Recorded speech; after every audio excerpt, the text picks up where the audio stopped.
Hola, somos Rubén Martín y Sara Urso de la clase de B1D y vamos a presentar nuestros experimentos y resultados de las prácticas de óptica del kit de Fresnel de la UNED.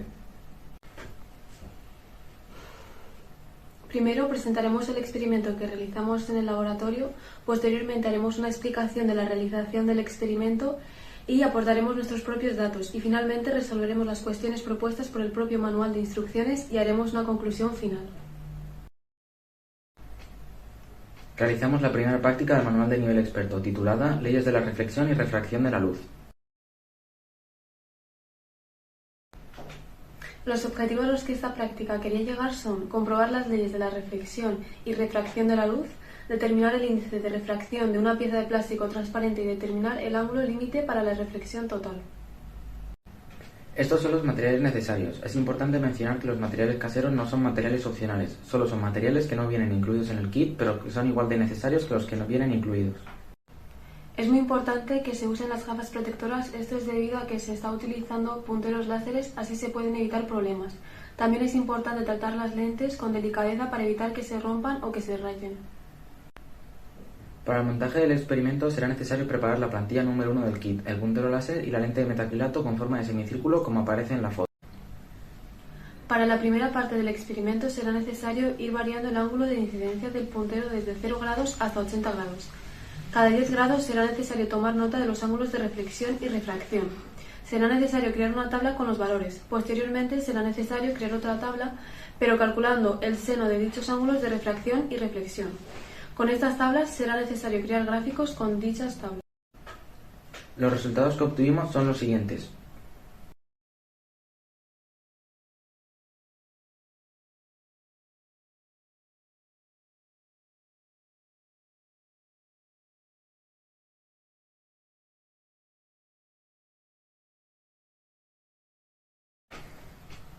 Para la segunda parte del experimento hay que cambiar el puntero láser para hacer incidir el rayo en la parte opuesta del metacrilato, o sea, la parte curva. Se podrá observar que los ángulos cambian, pero la peculiaridad es que existe un ángulo en el que el rayo refractado hacia el aire desaparecerá. Esto se llama ángulo límite o ángulo crítico, y a partir de esto se produce un proceso llamado reflexión total interna. Nuestros resultados afirman que el ángulo crítico son 42 grados. A partir de ahí se produce la reflexión total interna.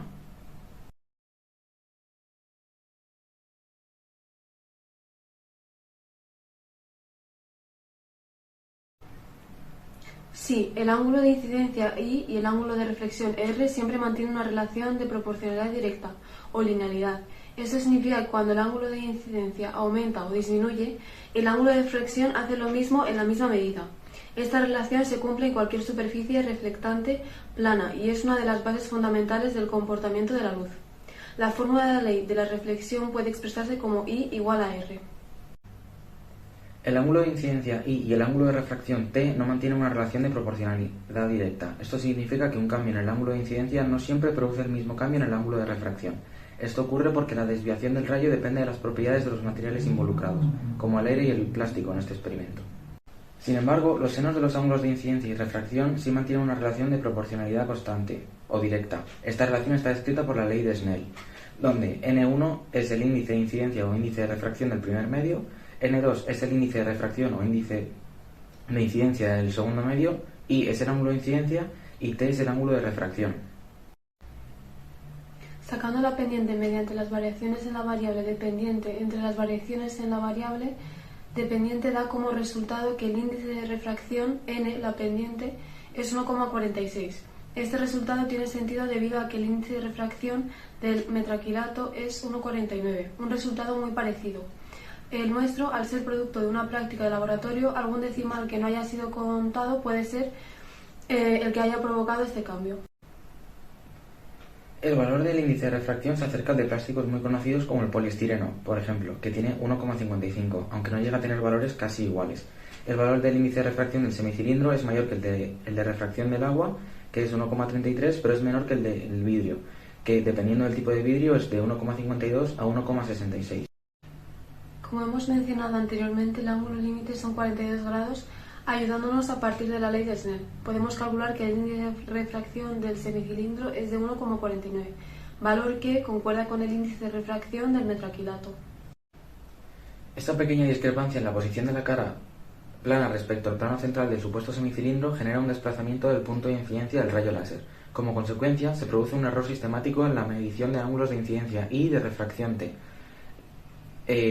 Esto afecta al experimento haciendo que el rayo no incide exactamente en el centro geométrico del semicilindro, la dirección normal o perpendicular a la superficie de incidencia se desvía un poco respecto a la esperada y que esto afecta a la medición de los ángulos I y T, porque la referencia del ángulo cambia. ¿Qué variables físicas se ven afectadas? Pues el ángulo de incidencia I y refracción T. Como la normal está desplazada, los valores medidos para estos ángulos tendrán un pequeño error sistemático. El índice de refracción n, dado que n se obtiene a partir de la relación entre los senos de los ángulos, ley de Snell, cualquier desviación en los ángulos introduce un error en el valor calculado del índice de refracción. Y el ángulo límite. Al cambiar la trayectoria del rayo dentro del plástico, el ángulo en el que se produce la reflexión total interna también podría verse ligeramente alterado.